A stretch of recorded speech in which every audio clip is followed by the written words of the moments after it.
الأنبياء والمرسلين نبينا محمد وعلى آله وصحبه أجمعين وبعد سبحانك اللهم وبحمدك وتبارك اسمك وتعالى جدك ولا إله غيرك.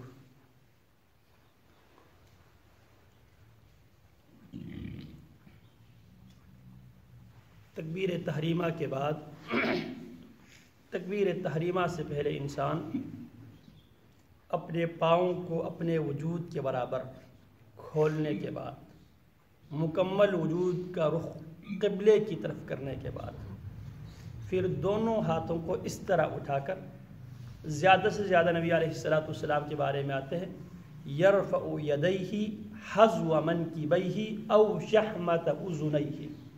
نبی اکرم صلی اللہ علیہ وسلم قبلہ رخ ہو کے جب آپ کھڑے ہوتے تھے نماز کے لیے تو آپ علیہ السلام اپنے دونوں ہاتھوں کو اس انداز میں انگلیوں کو اس طرح ضم کر کے نبی علیہ السلام دونوں ہاتھوں کو اٹھاتے تھے حذو منکبیہ دونوں کندھوں کے برابر اس حد تک, زیادہ سے زیادہ او شحمۃ اذنیہ کان کا یہ جو نرم حصہ ہے اس کو کہا جاتا ہے شحمۃ اذنیہ, یا کان کے لو کے برابر نبی علیہ السلام ہاتھ کو اٹھاتے تھے.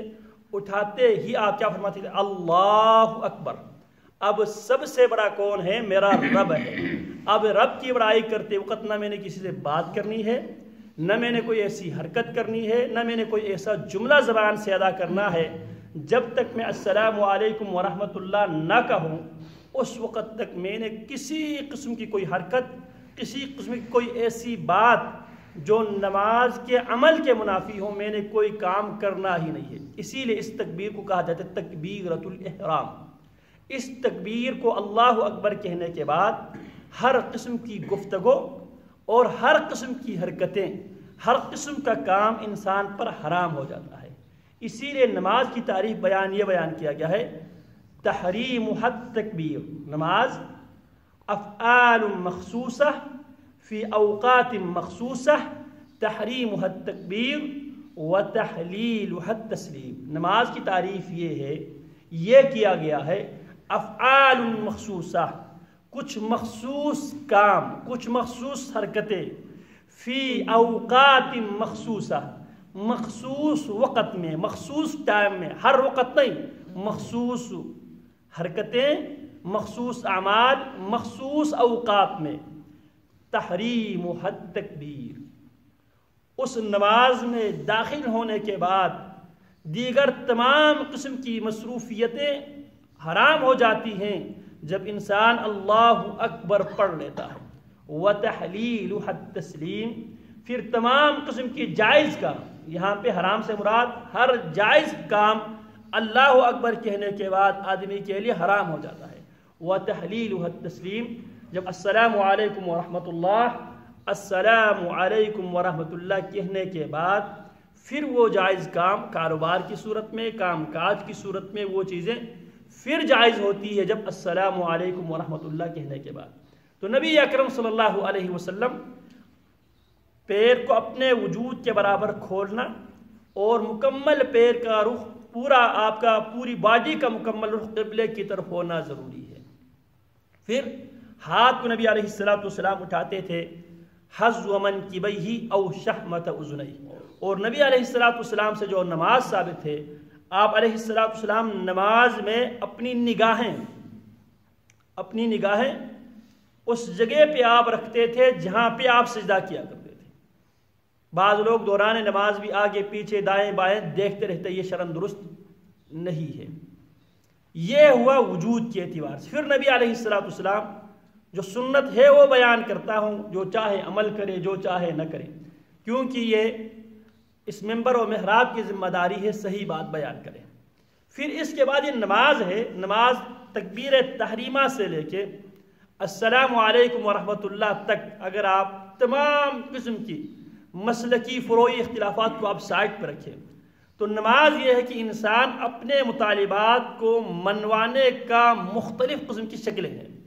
ایک تو یہ ہے کہ آپ اپنے مطالبات, اگر آپ پاور میں ہیں تو آپ ڈنڈے کے زور پہ آپ اپنے مطالبات منوا لیتے ہیں, جبکہ اللہ کے سامنے اللہ کو کوئی عاجز کرنے والا کائنات میں کوئی ہے ہی نہیں ہے.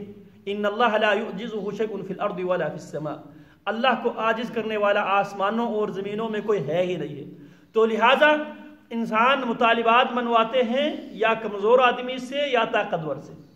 کمزور آدمی سے وہ ڈنڈے کے زور پر، طاقت کی بل بوتے پر اپنے مطالبات منواتے ہیں، لیکن جب جو آدمی طاقت میں ہو، پاور میں ہو، اس کے سامنے انسان منتیں کر کے، اس کے سامنے اپنے آپ کو غریب شو کر کے، اپنے حد تک ہر قسم کی عجز و انکساری اس کے سامنے پیش کر کے انسان اپنے مطالبات منواتے ہیں۔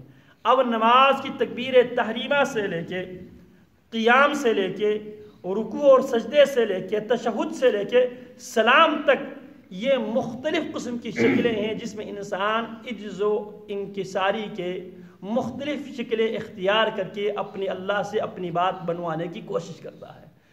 ایسے اشکال ہم اپناتے ہیں جس سے ہمارے رب ہماری حالت پہ ترس کھاتے ہوئے، ہمارے اوپر رحم کرتے ہوئے رب العالمین ہمیں ہمارے مطالبات عنایت فرمائے۔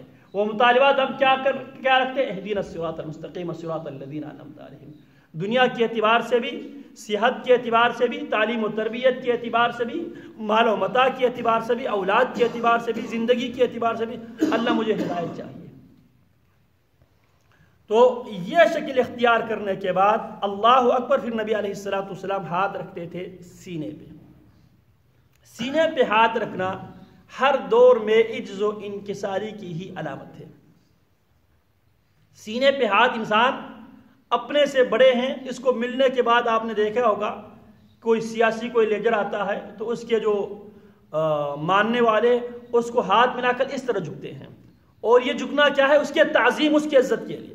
تو اللہ اکبر، پھر اس کے بعد ہاتھ ادھر رکھتے تھے، پھر اس کے بعد سبحانک اللہم، سبحانک اے اللہ تو پاک ہے، ہر قسم کی کمزوری سے تو پاک ہے، ہر قسم کی عیوب و نقائص سے تو پاک ہے۔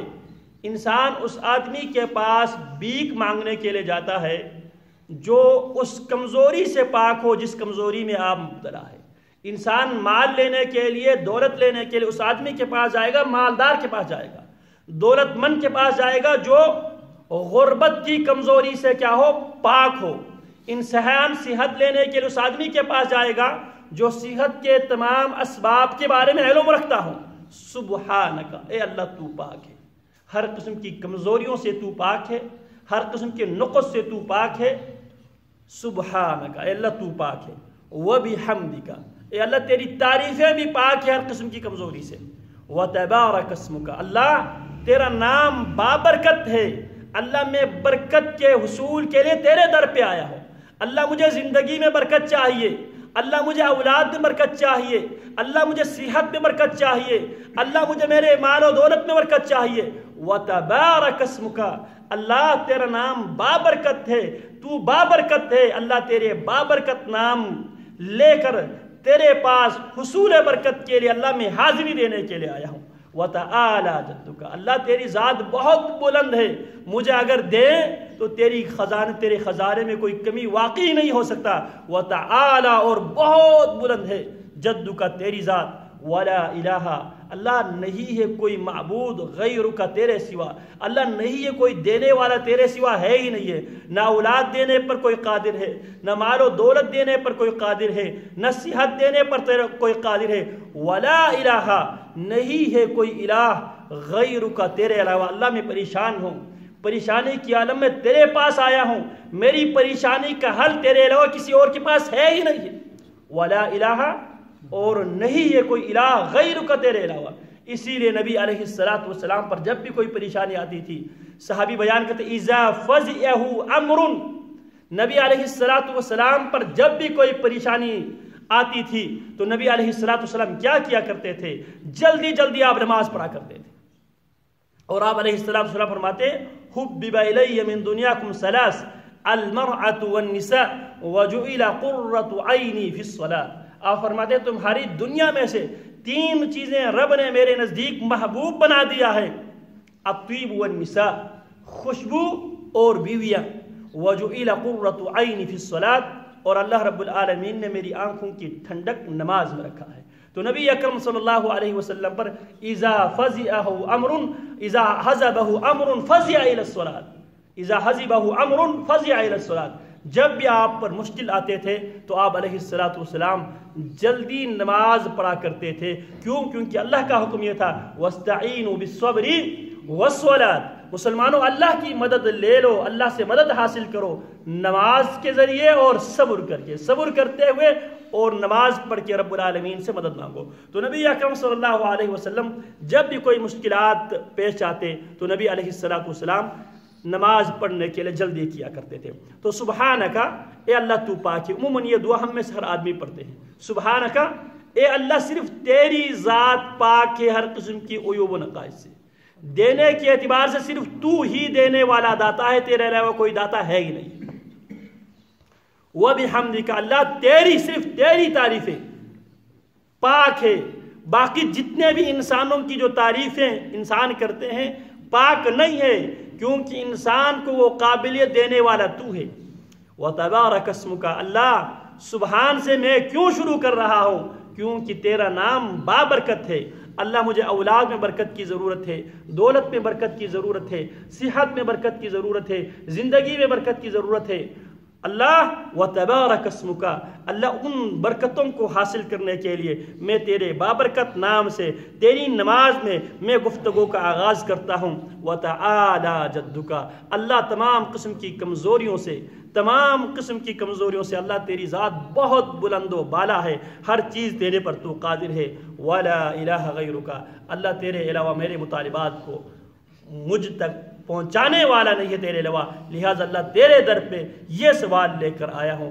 اللہ رب العالمین ہمیں نبی علیہ السلام کے سنت کے مطابق نماز کو سمجھ کر اس کے مطابق نماز ادا کرنے کی توفیق عطا فرمائے. وصلی اللہ وسلم علی نبینا محمد وعلی آلہ وصحبہ اجمعین.